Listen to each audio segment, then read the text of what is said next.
completing his agriculture paper. Harriet Chimea has more on that story. 965,501 candidates concluded KCSE exams today with a physics practical exam. While the government reports fewer cases of malpractice compared to previous years, the Ministry of Education's latest findings reveal that 621 students were involved in malpractice this year. Those found guilty were caught with mobile phones, exam papers, and engaged in distributing exam materials online and impersonation. 621 candidates out of 965,501 were reported to have been found engaging in examination malpractices. Other than, I think in Nairobi there was 1 or 2 cases of people who tried to impersonate in private centers. And therefore, any candidate who may have been, who allowed their paper to be shared, then responsibility squarely falls to the student. Even I'm very sure cases that examination council will be making reports to TSC are very minimal. Meanwhile, the Ministry of Education confirmed that 28 students sat their exams in hospitals this year, adding that no student missed their KCSE exam, even in regions facing security concerns and heavy rainfall. The ministry also revealed that 348 boarding schools nationwide have not implemented fire safety measures, and as a result, these schools will now operate as day schools. Tragically, John Ekalale, a student from Talent High School in Lodwar, passed away after completing his agriculture exam. His classmates found him in a critical condition in the dormitory, and he later died after arriving at the Lodwar Referral Hospital. John akatoka akaenda huko kwa bweni ya wafulana. Tunaambiwa alitoa nini? Alitoa uniform yake, akafaa nguo ya nyumbani. Kumbe alikuwa na nguo ya nyumbani huko, shati ya red na trouser ya black. Akaenda akateremka huko chini, kumbe alikuwa na masaa ya kuteremka huko chini after mtihani. Imefika time ya preps, tumekuwa huko preps. Hasa yani boys wenzake wakaanza kusema huyu kijana ako wapi tangu sila hajapatikana. Asikia wenzetu wale walikuwa wanafanyia mtihani nje. Wakisema walikutana na huyo kijana akikuwa huko nje. Akikuja. Sasa vile alikuwa anakuja, wakamuuliza ulikuwa kamuuliza umetoka wapi? Akasema yeye alikuwa ametoka town anaelekea shule. Ingia huko mavio huko. Waenda huko ameenda amekaa karibu 20 minutes. Hii 20 minutes ni amekaa huko, askari basi akaenda kumpata huko. Kuenda kumpata huko. Ile design alirudi na askari huko. Alirudi kama amesweat. Amesweat sana. John Tess is one student that has never disturbed me since Form 1. Na pia niko na uchungu. I'm really feeling a lot of pain because he was also my friend. Hana discipline cases. So tunasema pole kama shule, kama board of Turkana Talent High School. Tunaomba faraja kutoka kwa Mwenyezi Mungu. The family, informed by a Good Samaritan, has criticized the school for failing to notify them or assess the condition of their son. Hakuna kitu, hakuna. Kwa nini? Hakuna ripoti. Kwa nini? Anasikia ati watoto ndugu yako yuko voucher. Kwa nini? Shida ni wapi? Similar tragic incidents have been reported in Meru, Kakamega, Murang'a and other counties. Harriet Chimea, K24. Now, the High Court has issued orders barring the government from implementing orders requiring passengers entering Kenya to declare the international mobile equipment identity, that is, numbers of any mobile devices, I beg your pardon, they intend to use while in the country. Justice Chacha Mwita issued the conservatory orders on Friday, pending the hearing of a petition filed by Katiba Institute. Katiba warns of the potential dangers of collecting numbers without proper oversight, further warning that granting CA and KRA access to mobile service provider data could allow them to monitor individuals' movements and communications on an unprecedented scale. Linda Kuskei tells us more. For the better part of this year, many travelers visiting Kenya or Kenyans returning home raised concerns over harassment by Kenya Revenue Authority personnel at the airport. Also involving the entity, there has been an outrage over a directive by KRA to tax personal or household items worth $500, which is approximately 75,000 Kenya shillings and above, whether new or reused by tourists visiting the country. Additionally, KRA had also requested Communications Authority to allow them to mandate individuals to register their International Mobile Equipment Identity IMEI numbers with the tax collector. And in what seems to be a reprieve to Kenyans, Katiba Institute has filed a petition challenging the constitutionality of public notices issued by the Communications Authority of Kenya CA and the Kenya Revenue Authority KRA, which require individuals to register their International Mobile Equipment Identity IMEI numbers. In a statement seen by K24 TV, the lobby group that champions for constitutionalism in the country argues that the directive is unjustified and disproportionate. To warn that granting CA and KRA access to mobile service providers' data could allow them to monitor individuals' movements and communications on an unprecedented scale.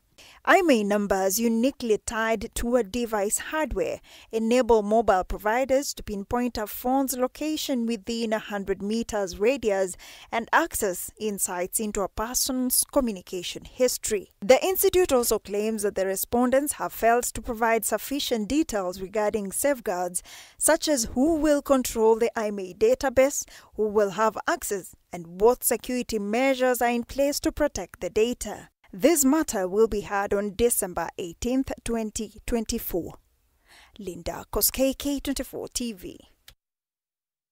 Now, friends of Karura Forest have denounced allegations of deforestation, parts of the forest being to lay ground due to land grabbing, I beg your pardon. According to group's chairman, Professor Karanjan Njoroge, the ongoing logging involves cutting exotic trees and replacing them with indigenous trees in an effort to restore the Karura ecosystem to its original form. This comes amidst concerns raised by citizens over logging that's visible from the roadside. David Kagina was in Karura on a fact-finding mission and filed the following story. Lovers of Karura Forest voiced strong opposition to the deforestation taking place in the forest, sparking outrage on social media. Kenyans were angered by widespread cutting of trees, which appear to be a deliberate attempt to destroy the forest, laying ground for land grabbing. While heading to Karura Forest, a site championed by environmentalist Wangari Maathai, K24 TV conducted investigations to verify these claims. We had the opportunity to speak with Professor Karanjan Njoroge, the chairperson of the Friends of Karura Group, who vehemently denied allegations of plans to destroy the forests. This is absolutely not the case. We are in control, and if there is something happening here that is untoward in terms of protection and conservation of this forest, you will hear my voice. You will hear our voice. You will see us acting. He highlighted the state of the forest before colonial settlers arrived in Kenya and began replacing indigenous trees with exotic species like pine and eucalyptus. Since 2010, the group has been actively replanting indigenous trees, and today 60% of the forest is covered with indigenous trees. Dominance of some trees can extinct the others, can make others never survive. A eucalyptus, for example, makes it very difficult for any other growth to grow. This is a 2021 video from Wangari's Corner showing the area where exotic trees were cleared. And here is its new face, filled with indigenous trees. Professor Karanja noted that reintroducing indigenous trees has attracted native animals and birds, while also enhancing the ecological systems of the forest. Today, I can be proud to tell you we have gotten, our wildlife is increasing by numbers. And we have also translocated the African colobus monkey that used to be endemic in this forest back to the forest. Now we have about 300. Through collaboration with the community, the group is determined to maintain Karura Forest as part of Wangari Maathai's legacy. As the K24 team, we joined them in planting a commemorative tree species, the silver oak, as a step towards advancing this heritage. For K24 from Karura Forest, I'm David Kagina. Now, Brookside Dairy today visited Kirinyaga County to offer vital training on dairy cattle farming and distribute grass seeds aimed at boosting fodder supply.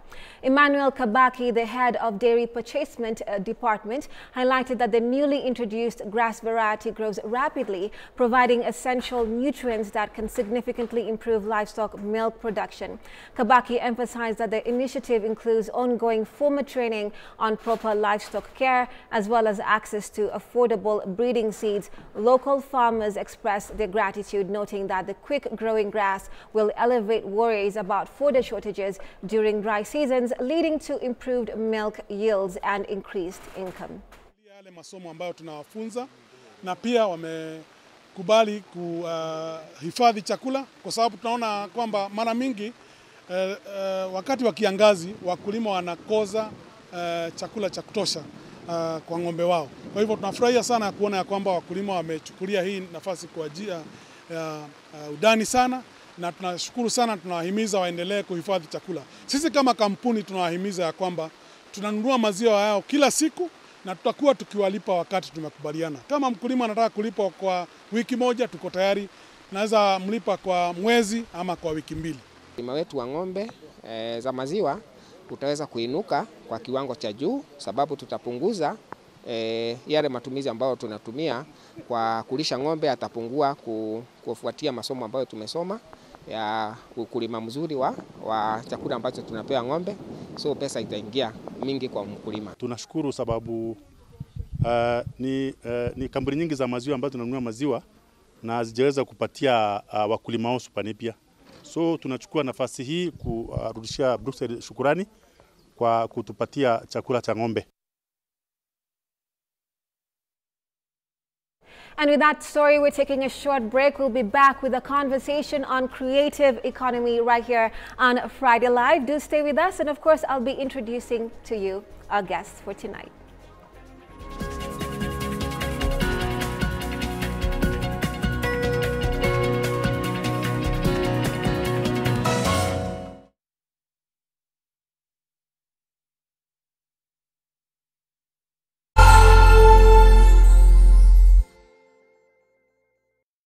Back to the future.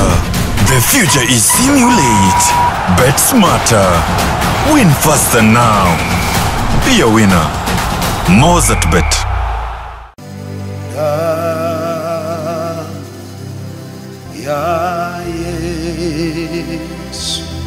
Baada ya kutumia damu ya Yesu na mwili wa Yesu Kristo, shine, shine, shine. You shine and you shine. And just in the name of Jesus.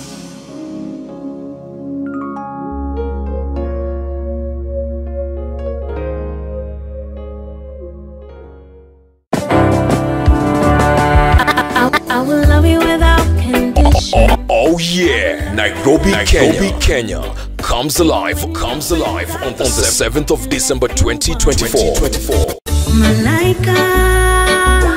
At SK, the Dome Jamhuri Park Showground from 7 p.m.